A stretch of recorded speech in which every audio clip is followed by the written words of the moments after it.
अस्सलाम वालेकुम, दिस उस्मान अहमद। आप देख रहे हैं हम न्यूज़ के डिजिटल प्लेटफॉर्म। आज का मेरा व्लॉग मुल्क की सियासी सूरत हाल पे है। वज़ीर आज़म शहबाज शरीफ ने 2 रोज़ कबल कौम से ख़िताब किया और ये बता दिया कि उनकी हुकूमत जो है वो अपने आखिरी अयाम पूरे कर रही है और 15 अगस्त को जो है इसकी मुद्दत 12 अगस्त को इसकी मुद्दत ख़त्म हो जाएगी, जिसके बाद एक निगरां हुकूमत मारिज़ वजूद में आ जाएगी। अब ज़ाहिर है इससे मुराद ये है कि गालिबन इलेक्शन का बिगल बज गया है, इलेक्शन की तैयारियां शुरू हो गई हैं। मैंने अपने गुज़िश्ता व्लॉग में ये जिक्र भी किया था कि जी इलेक्शन इस्लाहात का आगाज़ हो गया, फ़ंड्स जारी हो गए हैं पार्लियामेंटेरियंस के लिए कि वो अपने इंतखाबात में जाने के लिए अपने हलकों में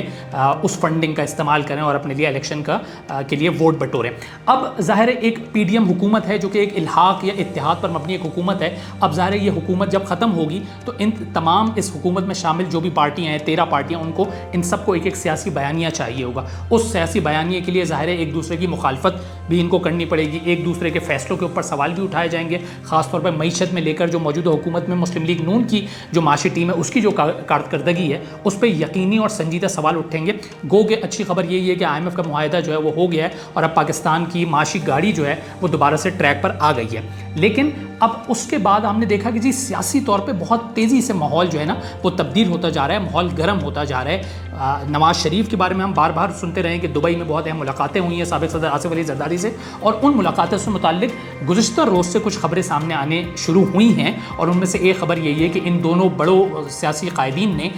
निगरां सेटअप के लिए आपस में इत्तेफाक कर लिया है और कहा यह जा रहा है कि निगरां सेटअप में ज़्यादा जो तादाद है वो नून लीग की तरफ से जो पेश किए गए नाम हैं उन लोगों की होगी। लेकिन ये ज़ाहिर है एक PDM इत्तेहाद भी है जिसके अंदर पीपल्स पार्टी तो उस तरह शामिल नहीं है, लेकिन नून लीग तो बड़ा कलीदी किरदार है और PDM के जो सरबराह हैं वो मौलाना फजल रहमान हैं, जिनके बारे में गुज़िश्ता कई रोज़ से सुनने में आ रहा है कि वो सख्त नाला हैं, सख्त नाराज़ हैं। बिलखुसूस दुबई में जो मीटिंग हुई है उसमें उनको एतमाद में नहीं लिया गया, जिसके बाद आज जो है खबर ये है, आज की खबर ये है कि साबिक़ वज़ीर आज़म नवाज़ शरीफ ने मौलाना फजल रहमान से रब्ता किया, उनको फ़ोन किया है और उनके तमाम तहफ़्फ़ुज़ात दूर करने का वादा किया है। और मौलाना फजल रहमान ने भी जो भी अपनी ग्रीवियंसेस हैं या महरूमियाँ हैं, जो भी उनके तहफ़्फ़ुज़ात हैं वो नवाज़ शरीफ के सामने रखे हैं। जिसके बाद नवाज़ शरीफ ने यह अश्योर भी किया कि जी मैं वज़ीर आज़म शहबाज शरीफ से रब्ता करूँगा और वो पूरे के पूरे PDM इत्तेहाद को दोबारा साथ लेके चलेंगे और तमाम जो इत्तेहादी सरबराह हैं उनका इजलास भी बुलाएंगे। जिसके बाद कुछ देर कबल ही यह खबर भी आई है कि नवाज़ शरीफ ने शहबाज शरीफ को फ़ोन भी किया हुआ है।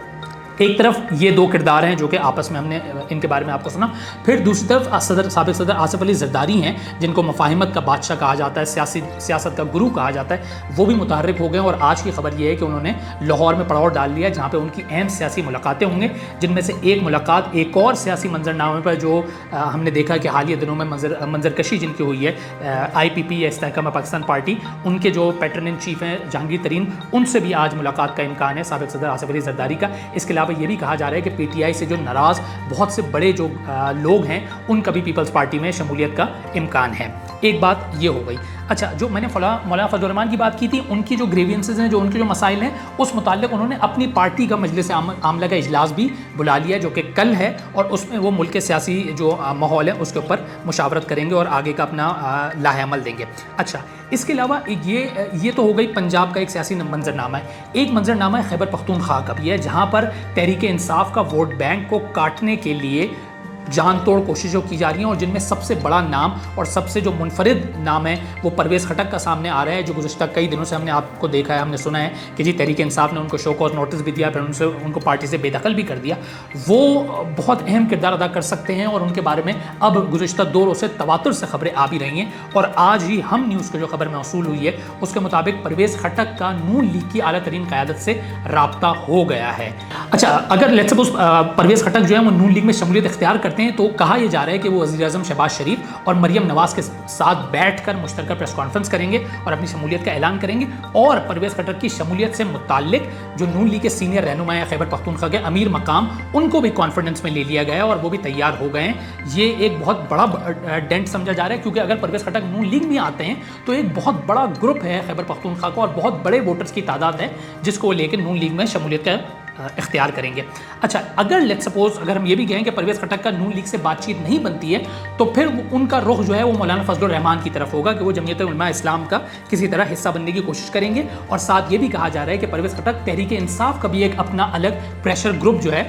وہ تیار کر رہے ہیں، جو کہ عین ممکن ہے کہ آئندہ انتخابات میں کسی طرح بھی سیاسی جو جوڑ توڑ ہوگا اس میں وہ کسی بھی حکومت کی تشکیل کے لیے بڑا اہم کردار ادا کر سکتا ہے۔ پرویز خٹک سے متعلق گزشتہ ہم نے کئی دنوں سے دیکھا، کچھ خبریں بھی چل رہی تھیں، بالخصوص ایک خبر یہ اڑی ہوئی تھی کہ انہوں نے تحریک انصاف کے چیئرمین کو چیلنج دیا ہے کہ وہ ان کے مقابلے میں الیکشن لڑ لیں، جس کے متعلق ان کی طرف سے ایک تردید بھی سامنے آ گئی ہے۔ ان کے بیٹے ہیں اشتیاق خٹک، انہوں نے بھی یہ تردید کی ہے کہ جی پرویز خٹک نے اس قسم کا کوئی بیان نہیں دیا ہے اور ان کا تحریک انصاف سے ایک اچھا تعلق رہا ہے، اس جماعت میں وہ اچھا تعلق رہا ہے اور وہ اس تعلق کو بگاڑنا نہیں چاہتے ہیں۔ یعنی بادیوں نظر میں ایسا لگ رہا ہے کہ پرویز خٹک جو ہے وہ سیاسی دھارے میں تبدیلی کو دیکھ رہے ہیں کہ کس طرف ان کو، کس رخ پہ ان کو جانا ہے۔ آیا اگر تحریک انصاف آئندہ الیکشن میں لیٹس سپوز اگر تحریک انصاف یا بلے کا نشان انتخابی فہرست میں نہیں ہوتا تو پھر پرویز خٹک کے پاس یہ آپشن ہوگا کہ وہ کسی دوسری جماعت کے ساتھ الحاق کریں یا نہ کریں۔ اس میں ایک جو فیکٹر بہت اہم ہے آئندہ پنجاب کے الیکشن کو دیکھتے ہوئے، وہ گزشتہ روز کی رانا ثناء اللہ کی پریس کانفرنس ہے، جس میں انہوں نے جو لوگ یا جو دھڑے یا جو نئی جماعتیں مارے سے وجود میں آئی ہیں وہ یہ خواب دیکھ رہی تھیں کہ وہ نون لیگ کے ساتھ سیٹ ایڈجسٹمنٹ کریں گی، انتخابی اتحاد کریں گی، انتخابی الحاق کریں گی، اس پہ بظاہر ایسا لگ رہا ہے کہ وہ راستہ بند کر دیا گیا ہے کل کی رانا ثناء اللہ کی پریس کانفرنس میں، جس میں انہوں نے بڑا واضح کہا ہے کہ پنجاب میں نون لیگ اپنی تمام نشستوں پہ اپنے جو امیدوار ہیں ان کو کھڑا کرے گی، کسی سے سیٹ ایڈجسٹمنٹ نہیں ہوگی اور کسی سے انتخابی اتحاد نہیں ہوگا۔ لیکن جس طرح میں نے پرویز خٹک کا بتایا کہ نون لیگ غالباً خیبر پختونخوا میں اس الحاق کی طرف جائے گی تاکہ وہ مرکز میں کسی طرح اپنی حکومت بنا سکے۔ اس دوران پیپلز پارٹی پہ بھی ہمیں نظر رکھنی پڑے گی، کیونکہ پیپلز پارٹی بار بار یہ دعویٰ کر رہی ہے کہ اگلا وزیر اعظم بلاول بھٹو زرداری ہوں گے، اور مراد علی شاہ تو خاص طور پہ بار بار کہہ چکے ہیں، ہم نیوز میں بھی انہوں نے انٹرویو میں یہ بات کہی ہے کہ مراد علی شاہ نے کہا ہے کہ بلاول بھٹو اگلے وزیر اعظم ہیں اور وہ الیکشن بھی جیتیں گے اور وہ وزیر اعظم آپ کو بلاول بھٹو زرداری کی شکل میں دکھے گا۔ پیپلز پارٹی سے یہ سوال بھی کیا گیا ہے کہ جی پنجاب میں وہ کس طرح اپنے آپ کو کریں گی، تو پیپلز پارٹی کا کہنا تھا کہ پنجاب میں بھی ان کو وہ ووٹ کاٹ سکیں گی، کیونکہ پی ٹی آئی سے جو ناراض جو لوگ ہیں وہ نہ جے کے ٹی کو ووٹ دیں گے، آئی پی پی کو ووٹ دیں گے، نہ وہ نون لیگ کو ووٹ دیں گے۔ تو اس صورت میں پیپلز پارٹی کو اپنی جو ہے قوت جو ہے وہاں پہ بڑھانے کا موقع ملے گا۔ اور ساتھ بلوچستان میں ہم جانتے ہیں کہ بلوچستان میں پیپلز پارٹی اور آصف زرداری متحرک ہمیشہ سے رہے ہیں اور ان کی وہاں پہ سیاسی گر جو ہیں وہ کام آتے رہے ہیں۔ تو یہ اوور آل ملک کا سیاسی منظرنامہ ہے۔ الیکشن یقیناً ہوں گے نہیں ہوں گے یہ تو آنے والا وقت بتائے گا، کیونکہ اس میں ایک بڑا فیکٹر جو ہے وہ مردم شماری اور حلقہ بندیوں کا ہے۔ مردم شماری 2017 کی ہوئی ہے، نئی مردم شماری کے تحت ابھی حلقہ بندیوں کا وقت نہیں ہے۔ 12 اگست کو حکومت چلی جائے گی، نگراں حکومت آ جائے گی، نگراں حکومت الیکشن کرائے گی یا مردم شماری کی طرف اپنی توجہ کرے گی، یہ تھوڑا سا مشکل لگ رہا ہے۔ کل احسن اقبال نے ایک ٹی وی انٹرویو میں کہہ دیا ہے کہ اب وقت نہیں ہے کہ نئی مردم شماری کے ذریعے حلقہ بندیاں کرائی جائیں۔ یہ ہے سارا سیاسی ماحول، یہ ہے سارا سیاسی منظرنامہ۔ اب دیکھنا یہ ہے کہ جب نئی حکومت آتی ہے تو اس کے بعد نگراں حکومت الیکشن کی طرف جاتی ہے یا نگراں حکومت بھی پنجاب اور خیبر پختونخوا کی نگراں حکومت کی طرح طول پکڑ لیتی ہے اور الیکشن تاخیر کا شکار ہو جاتے ہیں، جس کا امکان کم ہے اور جو ہونے بھی نہیں چاہیے۔